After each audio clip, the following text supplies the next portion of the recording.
Kisah sebelumnya. Suamiku, apakah kau membutuhkanku untuk mengambil tindakan? Jika kau juga ingin bersenang-senang, aku bisa memukulinya sampai mati.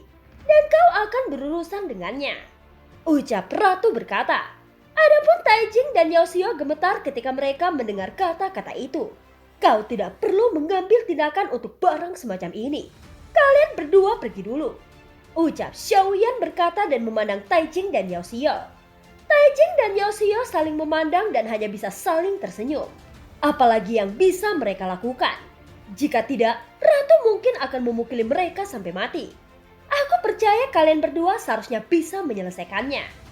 Ucap Xiaoyan memandang Taijing dan Yoshio dengan serius. Yang mulia, ini terlalu lemah. Kau benar-benar terlalu mengagumi kami. Ucap Yoshio berkata dengan senyum pahit. Langkah kelima Taijing dan langkah keempat Yoshio. Kekuatan tempur mereka berdua secara alami sangat ganas. Jelas mereka hanya tidak ingin bekerja untuk Xiaoyan. Begitukah? Satu terlalu kosong untuk dipecahkan. Apa gunanya meninggalkan kalian berdua? Ucap Xiaoyan dengan mata acuh tak acuh. Dan dia secara alami bisa melihat apa yang mereka pikirkan. Ketika berhadapan dengan Keqing, Taijing dan Yoshio sudah bangun. Tetapi mereka sengaja berpura-pura bahwa ketika bertarung dengan Xiaoyan, Keqing tidak berani terganggu oleh mereka. Tetapi bahkan setelah mereka bangun, mereka tidak memilih untuk membantu. Tentu saja Xiaoyan tidak pernah berpikir bahwa mereka bisa menjadi penolongnya yang sebenarnya. Tetapi dia harus memberi mereka penindasan yang cukup kapan saja. Pria kuat dari Taisu itu sedikit mengerutkan kening dan menatap ketiga orang di ujung jauh dengan acuh tak acuh. Dia sepertinya tidak bisa melihat sang ratu. Saat berikutnya, Taijing dan Yoshio hanya bisa pindah dan harus menghadapi Taisu. Satu langkah kelima dan satu langkah keempat. Bahkan jika pria kuat Taisu mendengus dingin, Taijing tetap tersenyum pahit. Jelas pihak lain tidak tahu bahwa Xiaoyan di depannya adalah pembunuh dua orang Taisu yang membunuh mereka. Aku tidak ingin mengambil tindakan. Tetapi jika kau bersikeras untuk mati, maka aku akan memuaskanmu. Ucap pria Taisu itu memandang Taijing dan Yoshio di depannya. Seketika baju besi dewa di tubuhnya perlahan menggeliat. Dan kemudian membungkus tubuhnya. Saat berikutnya dia memimpin dan langsung melesat ke arah Taijing dan Yoshio. Entah dua Taisu sebelumnya atau sekarang saatnya melihat nama Taisu ini lagi. Kesan dunia Taisu kepada Xiaoyan sangat sederhana dan kasar. Mereka semua penuh agresi. Xiaoyan meminta Taijing dan Yoshio untuk pergi lebih dulu. Dia tidak benar-benar berpikir bahwa mereka dapat menyelesaikan pria Taisu ini dengan bekerja sama. Bagaimanapun mereka tidak akan menggunakan kekuatan penuhnya. Bahkan jika Xiaoyan menggunakan hidupnya untuk memaksa mereka, sama sekali tidak mungkin bagi mereka untuk bekerja sama. Pada saat berikutnya Xiaoyan bahkan bisa membayangkan bahwa keduanya akan memiliki kekuatan bertarung yang baik. Namun alasan mengapa mereka berdua yang disuruh menyerang oleh Xiaoyan adalah karena dia ingin mereka menunda beberapa waktu. Karena tahanan roh baru saja melawan susunan formasi 24 gerbang dewa sebelumnya. Ini adalah langkah yang tepat. Dia menyuruh Taijing dan Yoshio untuk bertarung dengan pria Taisu itu lebih dulu. Namun Xiaoyan masih agak sulit untuk mengatur formasi seperti itu. Dan dia masih membutuhkan bantuan tahanan roh. Jika kau tidak memiliki kekuatan ini, jangan gunakan area ini. Merupakan kebiasaan yang sangat buruk untuk sering mengganggu orang lain. Apakah kau tahu itu? Ucap tahanan roh itu berkata dengan marah kepada Xiaoyan. Meskipun dia tidak mau, dia tidak punya pilihan. Pada saat ini pertempuran antara ketiganya sudah pecah. Pada awalnya Taijing dan Yoshio sama-sama melakukan serangan luar biasa seperti yang dipikirkan Xiaoyan. Dan untuk sementara waktu mereka masih berada di atas kekuatan pria Taisu itu. Keduanya memegang pedang panjang. Dan pedang itu meraung dengan gila langsung menyelimuti pria Taisu. Ketika mereka jatuh pada baju besi dewa, percikan api memercik kemana-mana. Tentu saja baju besi dewa tidak utuh. Tetapi kerusakan apapun dapat pulih seperti cairan dalam sekejap di bawah baju besi dewa. Serangan sengit keduanya juga tampak mengganggu pria Taisu itu. Setelah beberapa saat, pria Taisu itu menepuk dadanya dan baju besi dewa berubah menjadi merah darah. Dan momentum yang kuat meledak. Dan itu berasal dari baju besi dewa yang ada pada tubuh pria Taisu. Dia tampak ringan di bawah hiasan baju besi dewa. Telapak kakinya tiba-tiba berbalik ke arah kekosongan dan seluruh tubuhnya tersapu keluar. Dia mengangkat tinjunya dan memimpin dalam peledakan Yoshio. Meskipun itu adalah situasi yang menghancurkan, dia tidak terlalu sombong. Dia adalah orang pertama yang menyerang Yoshio yang lebih lemah. Pukulan itu secepat guntur, dan kekuatan keabadian pada kepalan tangan muncul yang menggandakan kekuatannya dalam sekejap. Mata Yoshio juga tiba-tiba menyusut pada saat ini, dan dia tidak berani mengabaikan atau ragu sama sekali. Dengan gelombang jubah lengan bajunya, bayangan pedang ringan besar memadat itu terbungkus dengan kekuatan keabadian yang luar biasa. Namun pria Taisu tidak pernah menghindar. Tentu saja jika dia ingin menyerang Yoshio, dia tidak bisa menghindar. Seketika tinjunya bertabrakan dengan cahaya pedang raksasa. Bom! Dengan keras terlihat tinju jatuh di atas pedangnya. Itu seketika runtuh dengan kecepatan destruktif. Pedang Yoshio telah hancur, dan kecepatan pria Taisu tidak berkurang tetapi meningkat. Dan mata Yoshio tiba-tiba menyusut. Pada saat ini cahaya biru datang dan jatuh pada pria kuat Taisu. Yang terakhir tiba-tiba mandek tetapi tampaknya niat membunuh telah diputuskan. Dan tinjunya masih dibombardir ke arah Yoshio. Pada saat kritis cahaya di Yoshio tiba-tiba muncul. Yang jelas itu merupakan armor baju besi miliknya. Bom, bom, bom. Mendengar suara teredam, Yoshio menembak ke belakang. Dan armor besi bagian dalam di tubuhnya bahkan semakin cekung. Orang kuat Taisu lebih cepat. Dia meraih Yoshio yang menembak ke belakang, meraih kepalanya secara langsung dan memutarnya dengan keras yang akan mematahkannya. Pada saat yang sama dia meninju dadanya dan hendak mengambil jantungnya. Namun saat ini muncul pedang panjang yang dibungkus pedang ganas di tangannya tiba-tiba terpotong. 9 pedang mati, ucap Taijing berteriak dengan marah. Dan cahaya pedang menyapu ke pria kuat Taisu dengan kekuatan kekerasan. Saat ini Taijing dan Yoshio sepertinya tidak berpura-pura. Tentu saja Xiaoyan juga tahu bahwa mereka mungkin ingin berpura-pura. Tetapi mereka tidak berharap bahwa pria kuat Taisu ini menjadi begitu kuat. Mata Xiaoyan juga sedikit kental saat melihat ini. Pria Taisu di depannya jelas lebih kuat dari 2 orang yang pernah dia musnahkan sebelumnya. Tentu saja itu hanya sedikit lebih kuat. Tetapi sepertinya kekuatannya berada pada level yang sama. Jika Taijing tidak mengambil tindakan tepat waktu, dikhawatirkan bahwa Yoshio pasti akan dimusnahkan olehnya. Pada saat ini formasi Xiaoyan telah terbentuk, tetapi dia tidak terburu-buru untuk mengambil tindakan.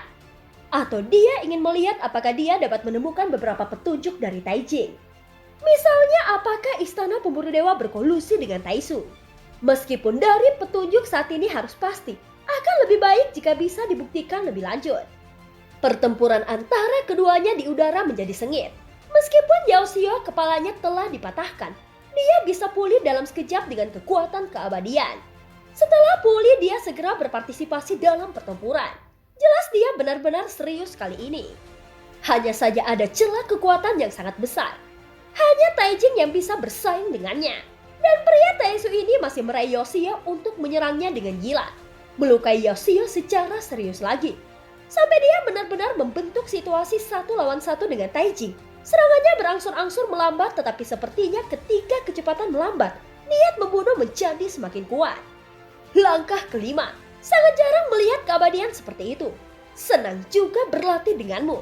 Ucap pria kuat Taisu itu memandang Taijing dan nada suaranya yang suram perlahan keluar dari bawah baju besinya. Bahkan jika ada 100 keengganan di hati Taijing saat ini, dia hanya bisa bertarung dengannya. Namun bagaimanapun juga Taijing juga merupakan langkah kelima. Tidak mudah untuk mengalahkan Taijing. Karena inilah dia memimpin dalam melukai Yoshio secara serius.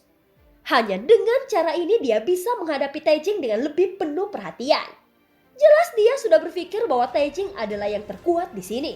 Dan Xiaoyan bahkan belum melihatnya. Adapun Xiaoyan, dia tidak terburu-buru dan melihat kedua orang itu bertarung dengan acuh tak acuh. Melihat pria Taisu ini, Xiaoyan mengangkat alisnya sedikit. Seolah-olah beberapa ide baru muncul di benaknya. Sebelumnya di 9 peti mati di dalam pagoda emas. Ketika avatar Taisu mengangkat lengannya dapat dilihat nomor 893 di atasnya.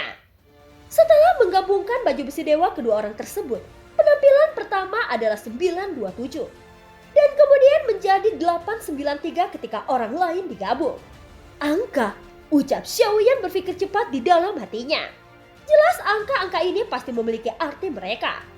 Apakah itu sebuah nama? Beri nama setelah angka.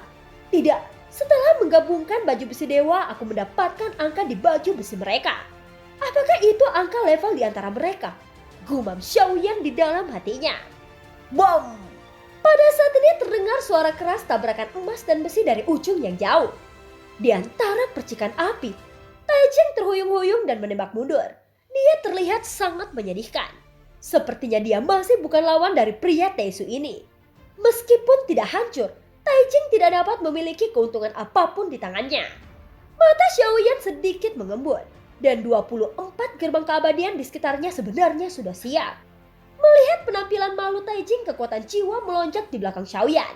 Dan di sekitarnya tiba-tiba memancarkan fluktuasi yang kuat. Dan 24 gerbang abadi tiba-tiba memadat. Pada saat ini Xiaoyan langsung mengambil tindakan. Karena dia tahu bahwa pertempuran antara Taijing dan Taisu ini mungkin tidak membuahkan hasil dalam waktu yang singkat. Taijing akan terus melawan dengan keras kepala. Tetapi dia pasti tidak akan membunuh pria Taisu ini. Oleh karena itu pada saat ini susunan tidak hanya menyelimuti Taisu, tetapi juga menyelimuti Taijing di dalamnya. Hasilnya sudah jelas. Jadi saat ini tidak perlu meninggalkan Taijing. Apakah istana pemburu dewa dan Taisu bekerja sama atau tidak?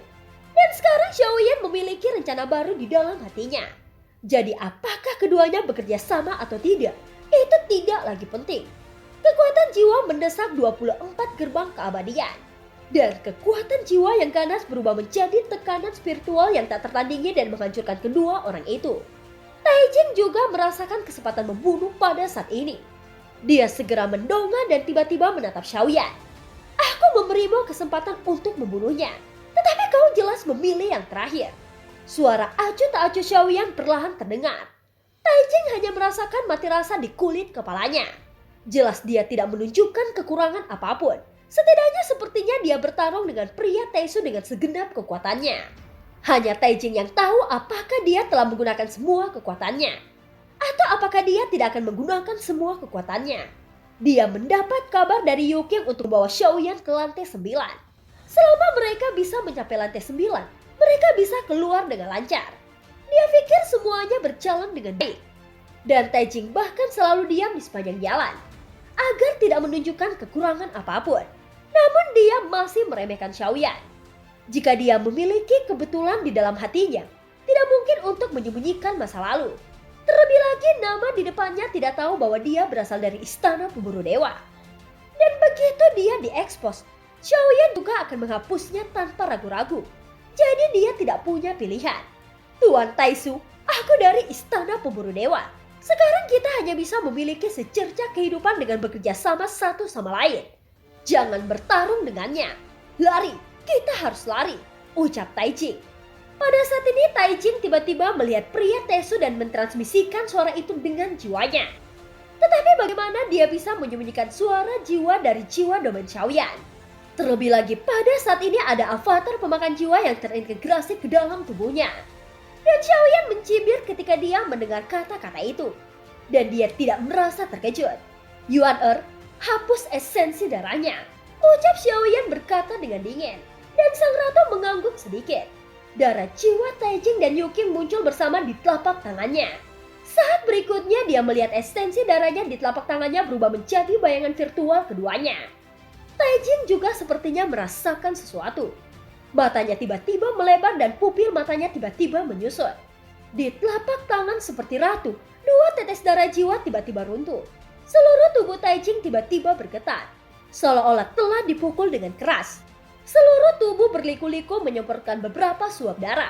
Kulit dan tubuh mulai mereda. Ini adalah serangan balik esensi darahnya. Taijing tersentak keras. Bahkan jika esensi darahnya tidak benar-benar membuatnya mati, itu akan memakan waktu setidaknya beberapa bulan untuk tingkat cedera serius ini pulih. Dalam bulan-bulan ini dia akan jatuh ke tahap yang sangat lemah. Dan keabadian yang jauh lebih lemah darinya dapat dihapus. Pada saat ini dia menundukkan kepalanya dan sesosok mendatanginya.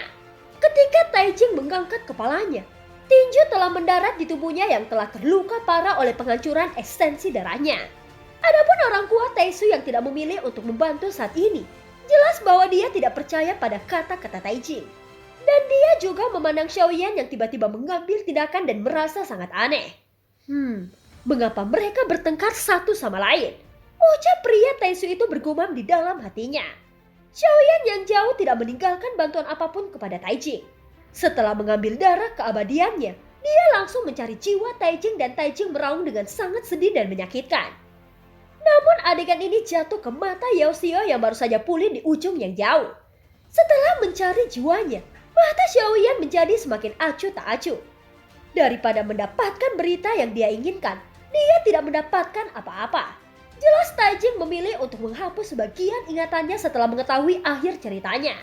Tetapi penghapusan hanyalah menutup-nutupi, yang secara tidak langsung membuktikan spekulasi Xiaoyan. Langkah kelima telah mati, dan Xiaoyan membakar tubuhnya dengan api di ujungnya. Tetapi beberapa tulang keabadian emas sedikit ulet. Tetapi pada akhirnya, mereka masih disempurnakan oleh Xiaoyan. Dari mana darah keabadian diekstraksi lagi. Selain apa yang dia dapatkan sebelumnya, Xiaoyan sekarang telah mengumpulkan 8 tetes darah abadi. Dengan peningkatan kekuatan yang terus-menerus, Xiaoyan juga menghadapi terobosan dalam keabadian. Darah keabadian harus memiliki efeknya. Ini semua adalah persiapan bagi Xiaoyan untuk menerobos keabadian. Tetapi ini saja masih jauh dari kata cukup. Jika dia ingin menerobos keabadian, Xiaoyan masih perlu melakukan upaya besar. Pada saat ini pria Taisu itu memandang Xiaoyan dengan terkejut karena telah membunuh Taijing. Sepertinya dia telah mengorbankan esensi darahnya. Tetapi itu bukan pilihan yang bijaksana untuk membunuh seorang penolong saat ini. Gumam pria Taisu itu. Suara di bawah baju besi Dewa Taisu yang kuat menjadi sangat rendah. Ketika perlahan keluar, Xiaoyan masih memegang cincin penyimpanan Taijing di tangannya. Dan wajahnya menunjukkan ekspresi terkejut. Jelas cincin penyimpanan Taijing tidak mengecewakan Xiaoyan. Sekarang ramuan sumber energi Xiaoyan telah melebihi 5 triliun energi Dauqi. Tanpa sadar itu sudah menjadi jumlah yang sangat luar biasa. Di cincin penyimpanan dari Taijing, dia mendapatkan sejumlah besar ramuan ilahi. Bagaimanapun dia adalah orang kuat keabadian dari istana pemburu dewa. Dan itu normal untuk memiliki sumber daya keuangan yang kuat. Wajar saja banyak senjata sihir, tetapi sekarang ada pria Taisu kuat di sisi yang berlawanan. Saat ini sepertinya tidak sopan untuk mempelajari cincin penyimpanan Taijing. Tidak perlu hidup lalu membunuhnya. Mata Xiaoyan dingin dan pria Taisu langsung mengeluarkan cibiran yang dalam. Tubuh keabadian, aku memang melihatmu sebelumnya. Tetapi aku tidak berpikir bahwa kau bisa menjadi musuhku dengan tubuh yang sedikit lebih keras daripada keabadian biasa kan? Ucap suara rendah pria Taisu perlahan keluar. Jika kau merebut kekuatan orang lain, hak apa yang kau miliki untuk merajalela? Di bawah baju besi dewa, kau hanya seekor semut tanpa kekuatan untuk mengikat seekor ayam. Ucap suara acuh tak acuh Xiaoyan terus keluar. Dalam menghadapi sarkasme pria Taisu, Xiaoyan tidak pelit dan langsung kembali. Pada saat ini sosok baju besi dewa yang jauh itu jelas sedikit stagnan. Dia tidak bisa melihat matanya, tetapi dia bisa merasakan niat membunuh yang kuat dari pihak lain. Sepertinya kau sudah siap dan memiliki pemahaman tertentu tentang kami. Setelah beberapa saat, suara di bawah baju besi dewa datang perlahan. Suara rendah itu benar-benar berbeda dari sikap sebelumnya dan itu menjadi serius dalam sekejap. Apakah kau terlalu kosong dan misterius? Ucap Xiaoyan mencibir. Apakah 893 dan 927 dibunuh olehmu? Sepertinya ada sesuatu yang secara sadar dikatakan dalam baju besi dewa. Yang akan ditanyakan secara tentatif. Ucap pria Taisu. Hahaha. Apakah 893 dan 927 apakah kau tidak punya nama? Apakah kau perlu menamainya dengan angka? Ucap Xiaoyan langsung tertawa dan berkata bahwa dia tidak akan cukup bodoh untuk mengekspos identitasnya saat ini. Pria Taisu itu berhenti dan sepertinya tidak memiliki kesabaran. Karena itu bukan kamu, tidak mungkin membiarkanmu pergi hari ini. Sial, ucap pria Taisu dan momentum kuat meledak. Dan itu memancarkan momentum kuat dari keabadian langkah kelima. Dan sepertinya ada tanda-tanda pendakian. Kaki pria Taisu tiba-tiba menginjak kekosongan.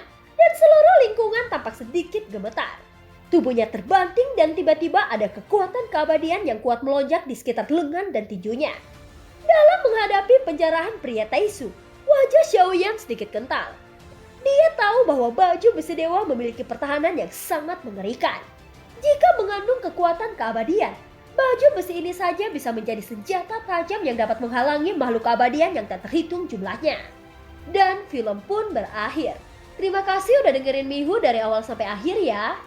Maafin Mihu ya baru mulai upload. Sampai jumpa.